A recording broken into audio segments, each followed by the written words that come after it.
Maccibiym, Sheniy. 2 Maccabees, chapter 1. The brethren, the Yahudim, that be at Yerushalayim, and in the land of Yehud, wish unto the brethren, the Yahudim, that are throughout Mitzrayim, health and peace. Elohim be gracious unto you, and remember his covenant that he made with Abraham, Yitzchak, and Yaakov, his faithful servants, and give you all a heart to serve him and to do his will, with a good courage and a willing mind, and open your hearts in his Torah and commandments, and send you peace, and hear your prayers, and be at one with you, and never forsake you in time of trouble. And now we be here praying for you, what time as Demetrius reigned, in the 169th year, we the Yahudim wrote unto you in the extremity of trouble that came upon us in those years, from the time that Jachin and his company revolted from the Kodesh land and kingdom, and burned the porch, and shed innocent blood. Then we prayed unto Yahweh, and were heard. We offered also sacrifices and fine flour, and lighted the lamps, and set forth the loaves. And now see that ye keep the feast of Chanukah in the month Kislev, in the 168th year, the people that were at Yerushalayim, and in Yehuda, and the council, and Yehuda, sent greeting and health unto Aristobulus, King Ptolemy's master, who was of the stock of the anointed priests, and to the Yahudim that were in Mitzrayim. So much so as Elohim has delivered us from great perils, we thank him highly, as having been in battle against a king. For he cast them out that fought within the Kodesh city. For when the leader was come into Persia, and the army with him that seemed invincible, they were slain in the temple of Naniah by the deceit of Naniah's priests. For Antiochus, as though he would marry her, came into the place, and his friends that were with him, to receive money in name of a dowry, which when the priests of Naniah had set forth, and he was entered with a small company into the compass of the temple, they shut the temple as soon as Antiochus was come in, and opening a privy door of the roof, they threw stones like thunderbolts, and struck down the captain, hewed them in pieces, smote off their heads, and cast them to those that were without. Blessed be to Elohim in all things, who has delivered up the wicked. Therefore, whereas we are now purposed to keep the purification of the temple upon the 25th day of the month Kislev, we thought it necessary to certify you thereof, that ye also might keep it, as the feast of Chanukah, and of the fire, which was given us when Nehemiah offered sacrifice. After that, he had built the temple and the altar. For when our fathers were led into Persia, the priests that were then devout took the fire of the altar privily, and hid it in a hollow place of a pit without water, where they kept it sure, so that the place was unknown to all men. Now after many years, when it pleased Elohim, Nehemiah, being sent from the king of Persia, did send of the posterity of those priests that had hid it to the fire. But when they told us, they found no fire, but thick water. Then commanded he them to draw it up, and to bring it. And when the sacrifices were laid on, Nehemiah commanded the priests to sprinkle the wood and the things laid thereupon with the water. When this was done, and the time came that the sun shone, which afore was hid in the cloud, there was a great fire kindled, so that every man marveled. And the priests made a prayer while the sacrifice was consuming. I say both the priests and all the rest, Jonathan beginning, and the rest answering thereunto, as Maccabees did.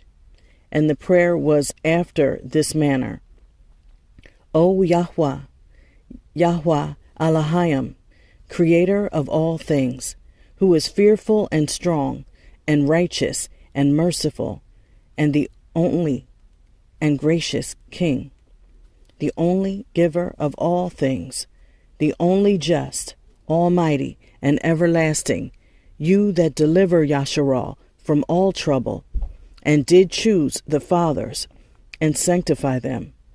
Receive the sacrifice for your whole people, Yasharal, and guard your own portion, and sanctify it. Gather those together that are scattered from us, deliver them that serve among the heathen. Look upon them that are despised and abhorred, and let the heathen know that you are our Elohim. Punish them that oppress us, and with pride do us wrong. Plant your people again in your Kodesh place, as Moshe has spoken. And the priests sung psalms of thanksgiving. Now when the sacrifice was consumed, Maccabees commanded the water that was left to be poured on the great stones. When this was done, there was kindled a flame, but it was consumed by the light that shined from the altar. So when this matter was known, it was told the king of Persia that in the place where the priests that were led away had hid the fire, there appeared water, and that Maccabees had purified the sacrifices therewith. Then the king, enclosing the place, made it Kodesh, holy, after he had tried the matter. And the king took many gifts, and bestowed thereof on those whom he would gratify. And Maccabees called this thing Napthar, or Naptar, which is as much to say a cleansing, but many men call it Nepu, or Nephew. Chapter 2. It is also found in the record that Yirmiyahu the prophet commanded them that were carried away to take of the fire, as it has been signified, and how that the prophet, having given them the Torah, charged them not to forget the commandments of Yahweh, and that they should not err in their minds when they see images of silver and gold with their ornaments. And with other such speeches exhorted he them, that the Torah should not depart from their hearts. It was also contained in the same writing that the prophet, being warned of Elohim, commanded the tabernacle and the ark to go with him, as he went forth into the mountain, where Moshe climbed up, and saw the heritage of Elohim. And when Yirmiyahu came thither, he found a hollow cave, wherein he laid the tabernacle, and the ark, and the altar of incense, and so stopped the door. And some of those that followed him came to mark the way, but they could not find it. Which when Yirmiyahu, Jeremiah, perceived, he blamed them, saying, As for that place, it shall be unknown until the time that Elohim gather his people again together, and receive them unto mercy. Then shall Yahweh show them these things, and the kavod, glory, of Yahweh shall appear, and the cloud also, as it was showed under Moshe. And as when Shalomah desired that the place might be honorably sanctified, it was also declared that he, being wise, offered the sacrifice of dedication and of the finishing of the temple. As when Moshe prayed unto Yahweh, the fire came down from Sheniy, heaven, and consumed the sacrifices, even so prayed Shalomah, Solomon also, and the fire came down from Sheniy, and consumed the ascending smoke offerings. And Moshe said, because the sin offering was not to be eaten, it was consumed. So Shalomah kept those 8 days. The same things also were reported in the writings and commentaries of Nehemiah, and how he, founding a library, gathered together the acts of the kings and the prophets and of Dawid, and the Sepharim of the kings concerning the Kodesh gifts. In like manner, also, Yehuda gathered together all those things that were lost by reason of the war we had, and they remain with us. Wherefore, if ye have need thereof, send some to fetch them unto you. Whereas we then are about to celebrate the purification, we have written unto you, and ye shall do well, if ye keep the same days. We hope also that the Elohim that delivered all his people, and gave them all a heritage, and the kingdom, and the priesthood, and the sanctuary, as he promised in the Torah, will shortly have mercy upon us, and gather us together out of every land under Sheniy into the Kodesh place, for he has delivered us out of great troubles, and has purified the place. Now as concerning Yehuda Maccabee and his brethren, and the purification of the great temple, and the dedication of the altar, and the wars against Antiochus, Epiphanes, and Eupator, his son, and the manifest signs that came from Sheniy unto those that behaved themselves manfully to their honor for Yehudaism, so that being but a few, they overcame the whole country and chased barbarous multitudes, and recovered again the temple renowned all the world over, and freed the city, and upheld the Torah, which were going down, Yahweh being gracious unto them with all favor. All these things, I say, being declared by Yachan of Cyrene in 5 Sepharim, we will essay to abridge in 1 volume. For considering the infinite number and the difficulty which they find that desire to look into the narrations of the story, for the variety of the matter, we have been careful that they that will read may have delight, and that they that are desirous to commit to memory might have ease, and that all into whose hands it comes might have profit.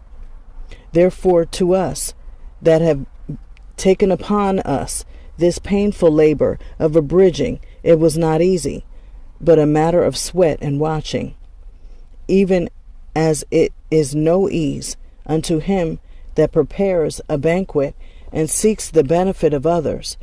Yet for the pleasuring of many, we will undertake gladly these great pains, leaving to the author the exact handling of every particular, and laboring to follow the rules of an abridgment.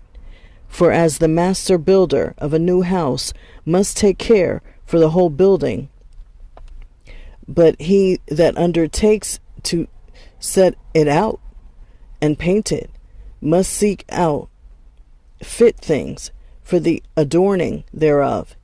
Even so, I think it is with us, to stand upon every point and go over things at large, and to be curious in particulars, belongs to the first author of the story. But to use brevity and avoid much laboring of the work is to be granted to him that will make an abridgment. Here then will we begin the story, only adding thus much to that which has been said, that it is a foolish thing to make a long prologue, and to be short in the story itself. Chapter 3. Now when the Kodesh city was inhabited with all peace, and the Torah was kept very well, because of the Kodeshah, holiness of Onyahu, the high priest, and his hatred of wickedness, it came to pass even the kings themselves did honor the place and magnify the temple with their best gifts. so much so that Seleucus of Asia, of his own revenues, bore all the costs belonging to the service of the sacrifices. But one Shimon of the tribe of Benjamin, who was made governor of the temple, fell out with the high priest about disorder in the city. And when he could not overcome Onyahu, he got him to Apollonius, the son of Theraces, who then was governor of Silo, Aram, and Phoenicia, and told him that the treasury in Jerusalem was full of infinite sums of money, so that the multitude of their riches, which did not pertain to the account of the sacrifices, was innumerable, and that it was possible to bring all into the king's hands. Now when Apollonius came to the king, and had showed him of the money whereof he was told, the king chose out Heliodorus, his treasurer, and sent him with a commandment to bring him the foresaid money. Forthwith Heliodorus took his journey under a color of visiting the cities of Silo, Aram, and Phoenicia, but indeed to fulfill the king's purpose. And when he was come to Jerusalem, and had been courteously received of the high priest of the city, he told him what intelligence was given of the money, and declared wherefore he came, and asked if these things were so indeed. Then the high priest told him that there was such money laid up for the relief of widows and fatherless children, and that some of it belonged to Hyrcanus, son of Tobiahu, a man of great dignity, and not as that wicked Shimon had misinformed, the sum whereof in all was 400 talents of silver, and 200 of gold, and that it was altogether impossible that such wrongs should be done unto them that had committed it to the holiness of the place, and to the majesty and inviolable sanctity of the temple, honored all over the world.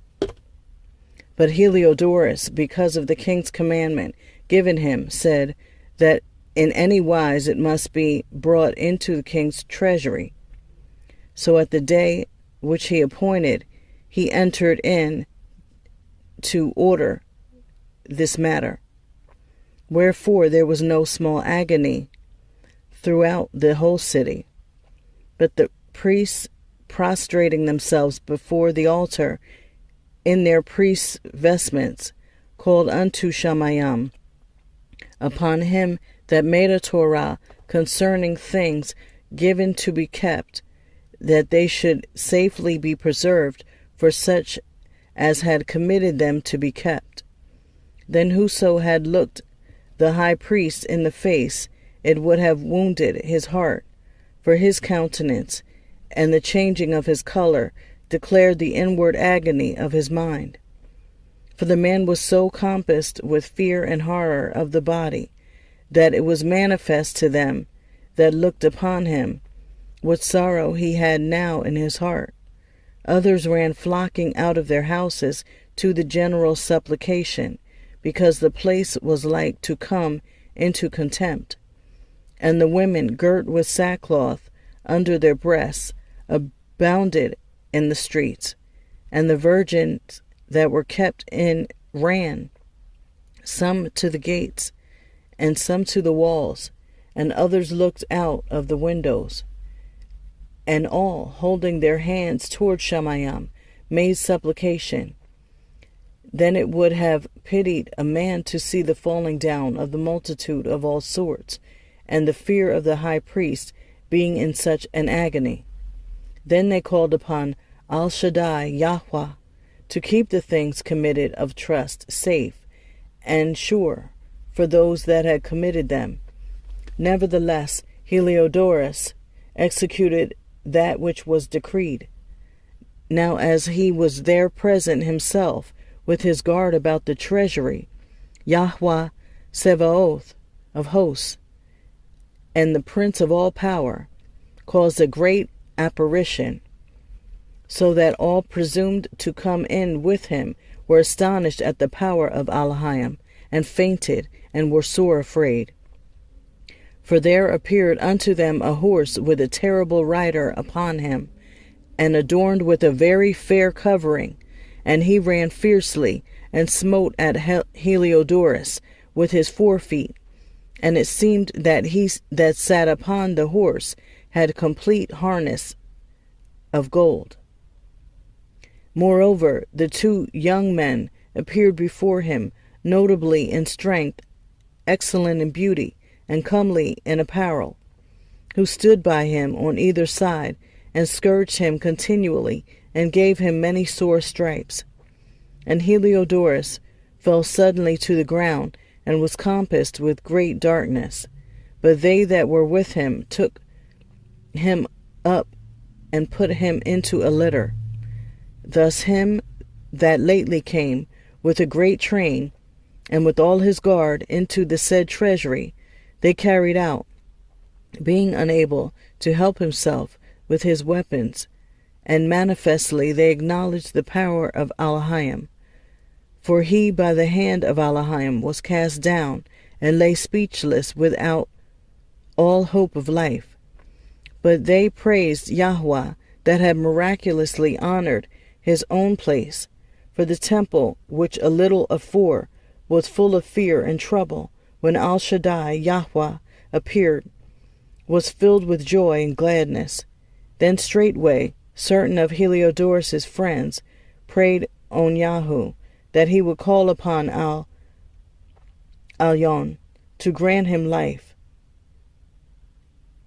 his life, who lay ready to give up the Ruach spirit. So the high priest, suspecting lest the king should misconceive that some treachery had been done to Heliodorus by the Yahudim, offered a sacrifice for the health of the man. Now as the high priest was making an atonement, the same young men in the same clothing appeared and stood by Heliodorus, saying, Give on Yahu the high priest great thanks, so much so as for his sake Yahweh has granted you life. And seeing that you have been scourged from Sheniy, declare unto all men the mighty power of Elohim. And when they had spoken these words, they appeared no more. So Heliodorus, after he had offered sacrifice unto Yahweh, and made great vows unto him that had saved his life, and saluted on Yahu, returned with his host to the king. Then testified he to all men the works of the great Elohim, which he had seen with his eyes. And when the king saw Heliodorus, who might be a fit man to be sent yet once again to Yerushalayim, he said, If you have any enemy or traitor, send him thither, and you shall receive him well scourged, if he escapes with his life. For in that place, no doubt, there is an especial power of Elohim. For he that dwells in Sheniy has his eye on that place, and defends it, and he beats and destroys them that come to hurt it. And the things concerning Heliodorus, and the keeping of the treasury, fell out on this sort. Chapter 4. This Shimon, now, of whom we spoke afore, having been a betrayer of the money and of his country, slandered on Yahu, as if he had terrified Heliodorus, and had been the worker of these evils. Thus was he bold to call him a traitor, that had deserved well of the city, and tendered his own nation, and was so zealous of the Torah. But when their hatred went so far, that by one of Shaman's faction murders were committed, Onyahu, seeing the danger of this contention, and that Apollonius, as being the governor of Silo Aram and Phoenicia, did rage, and increase Shaman's malice, he went to the king, not to be an accuser of his countrymen, but seeking the good of all, both public and private, for he saw that it was impossible that the state should continue quiet, and Shimon leave his folly, unless the king did look thereunto. But after the death of Seleucus, when Antiochus called Epiphanes took the kingdom, Jachin the brother of Onyahu labored underhand to be high priest, promising unto the king by intercession 360 talents of silver, and of another revenue 80 talents. Besides this, he promised to assign 150 more, if he might have license to set him up a place for exercise, and for the training up of youth in the fashions of the heathen, and to write them of Jerusalem by the name of Anticoins, which when the king had granted, and he had gotten into his hand the rule, he forthwith brought his own nation to Yavanish fashion, and the royal privileges granted of special favor to the Yahudim by the means of Yochanan, the father of Epulimus, who went ambassador to Rome for amity and aid. And he took away, and putting down the governments which were according to the Torah, he brought up new customs against the Torah. For he built gladly a place of exercise under the tower itself, and brought the chief young men under his subjection, and made them wear a hat. Now such was the height of Yavani fashions, and increase of heathenish manners, through the exceeding profaneness of Jachin, the wicked wretch, and no high priest, that the priests had no courage to serve any more at the altar, but despising the temple, and neglecting the sacrifices, hastened to be partakers of the Torahless allowance in the place of exercise. After the game of discus called them forth, not setting by the honors of their fathers, but liking the kavod of the Yavanim best of all, by reason whereof sore calamity came upon them, for they had them to be their enemies and avengers, whose custom they followed so earnestly, and unto whom they desired to be like in all things. For it is not a light thing to do wickedly against the Torah of Elohim, but the time following shall declare these things. Now when the game that was used every 4th year was kept at Sor, the king being present, this ungracious Jachin sent special messengers from Jerusalem, who were Antiochins, to carry 300 drachmas of silver to the sacrifice of Hercules, which even the bearers thereof thought fit not to bestow upon the sacrifice, because it was not convenient, but to be reserved for other charges. This money then, in regard of the sender, was appointed to Hercules' sacrifice, but because of the bearers thereof, it was employed to the making of galleys. Now when Apollonius, the son of Mencius,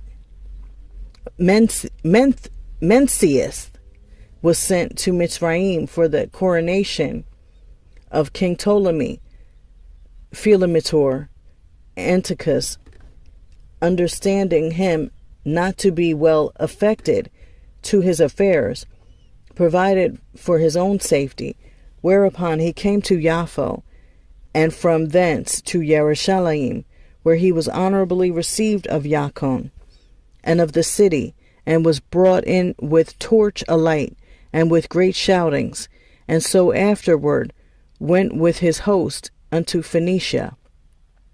3 years afterward, Jachin sent Melanus, the aforesaid Shimon's brother, to bear the money unto the king, and to put him in mind of certain necessary matters.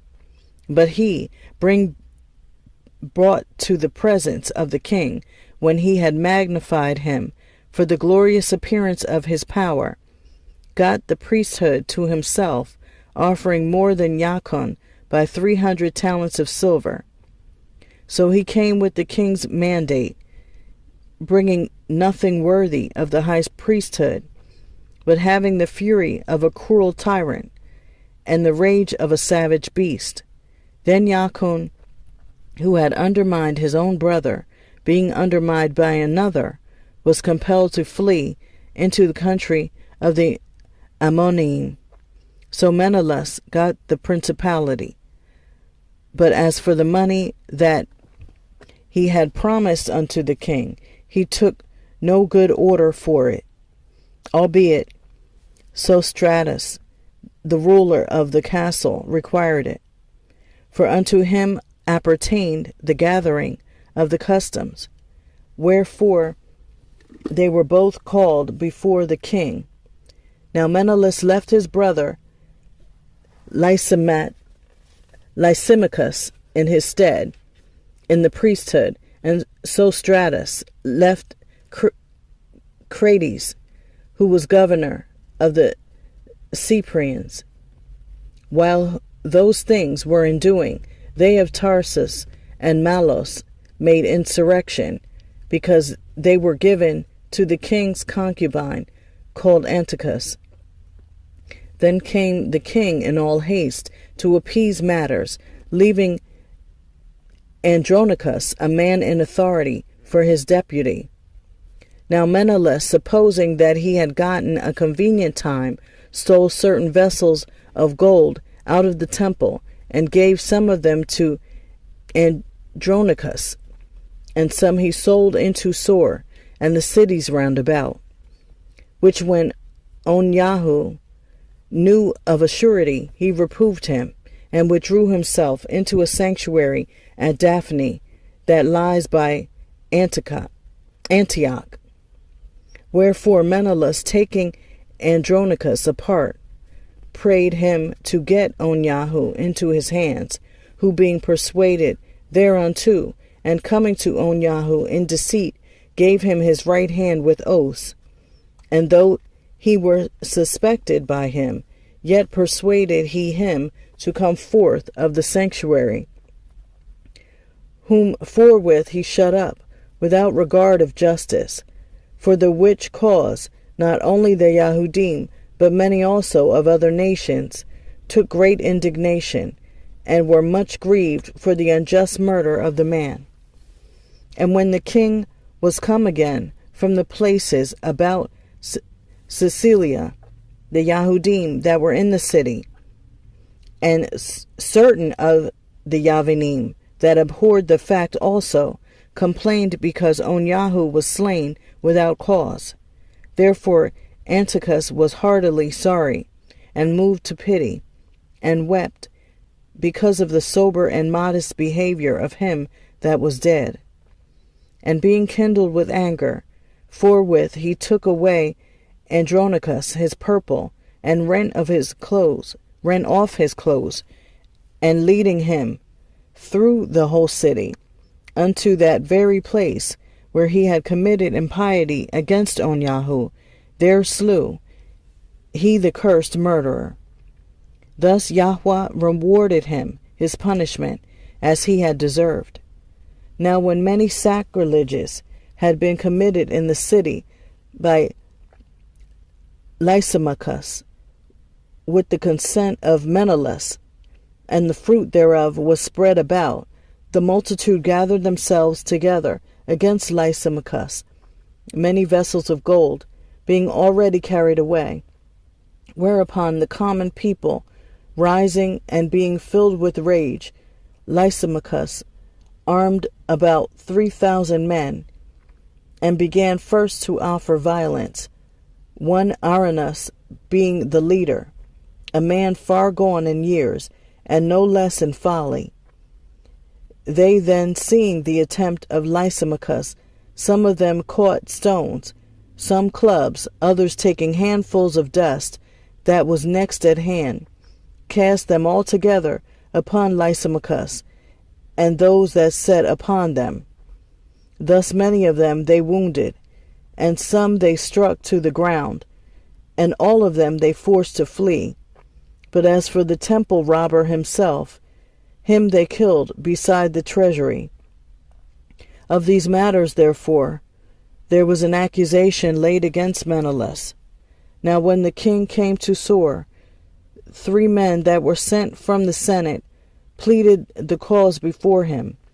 But Menelaus, being now convicted, promised Ptolemy, the son of Dormenes, to give him much money, if he would pacify the king toward him.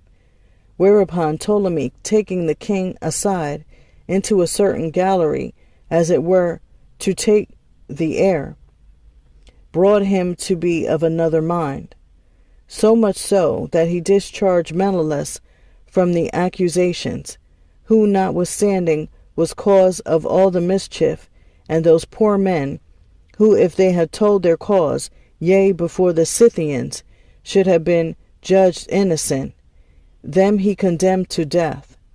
Thus they that followed the matter for the city, and for the people, and for the Kodesh vessels, did soon suffer unjust punishment. Wherefore even they of Sor, moved with hatred of that wicked deed, caused them to be honorably buried. And so through the covetousness of them that were of power, Menelaus remained still in authority, increasing in malice, and being a great traitor to the citizens.